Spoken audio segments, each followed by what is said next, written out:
I was married for 8 years and had 3 children. My husband committed suicide. We were in separation, and he lived at his own place. We were great friends at that time, and he took my kids on the weekends, and he decided to one weekend to go to a pawn shop with my kids that I knew nothing about and bought a gun. And he came over to drop off my kids after having a visit with them. My brother was there visiting, and my husband got out of the car. My kids went in the house, and my husband took a gun, a .357, out of his trunk of his car and started walking towards my house.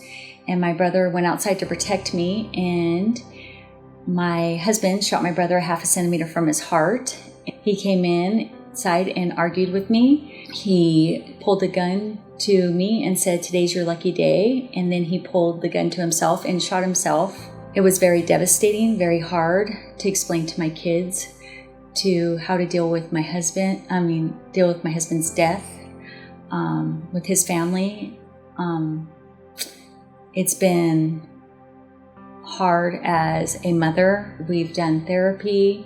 I've replayed in my mind, what could I have changed, what if I could have done different. It's been a struggle for us, and it's been hard how to help my kids process and how to learn and how to cope without having a dad, and even as a wife, are not having that co-parent there. In school, to become a therapist, there was no greater fear that many of us had than losing a patient to suicide. When that day happened for me, it was devastating. I had done everything I could.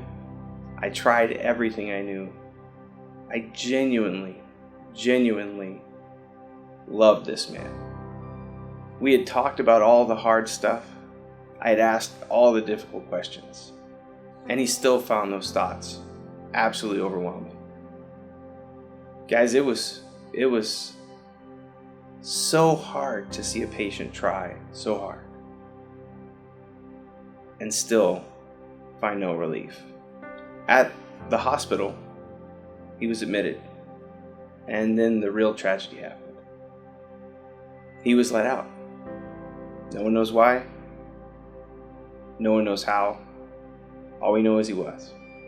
As providers, they told us in school it's not a matter of if, but when. As providers, remember, be willing to have those tough conversations. Not just with your patients, but as a provider, to someone that you can talk to when these types of things happen and occur. So the earliest memory I have of my grandfather was working in the store that my dad owned, and we would just sit there and talk to customers, and then he would drive me into town to see my grandmother. I wasn't really close with my grandfather, but I do remember that he was very smart, and he was in the military, and he loved that, and it was really important to him. Because I was a girl, I wasn't my brother, I didn't really get close to him, and that made me really sad. And one day he came home and he had found out that he had colon cancer. That's when things started going downhill with him. We were all just sitting around the dinner table one day, and I told him, "Good night, I love you." I was going to spend the night with my dad, and he told me that, "You won't see me again." And being 7 years old, I didn't really understand. You don't think about those things. About 4 o'clock in the morning, my grandmother calls my dad, and she goes, "I can't find your dad. I don't know where he's at. I've looked everywhere." He had left a note, and he had left a knife to my brother. My dad had come in from the garage, and he goes, "I know where he's at. He had shot himself." At that point in time, I didn't really understand what was going on.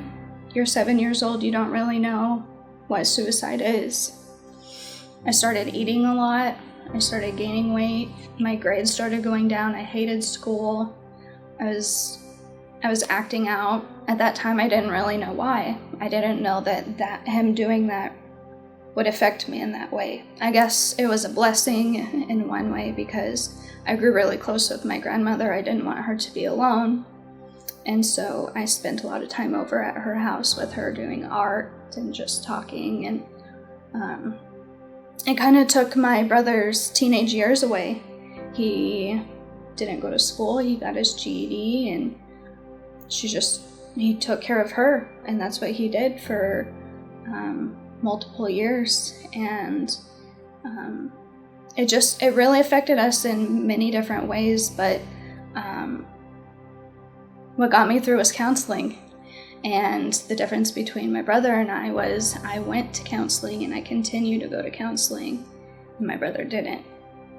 And my brother has since then been in a lot of trouble, and I have not. And I just think that counseling and going to church has really been really important in my life, and kept me from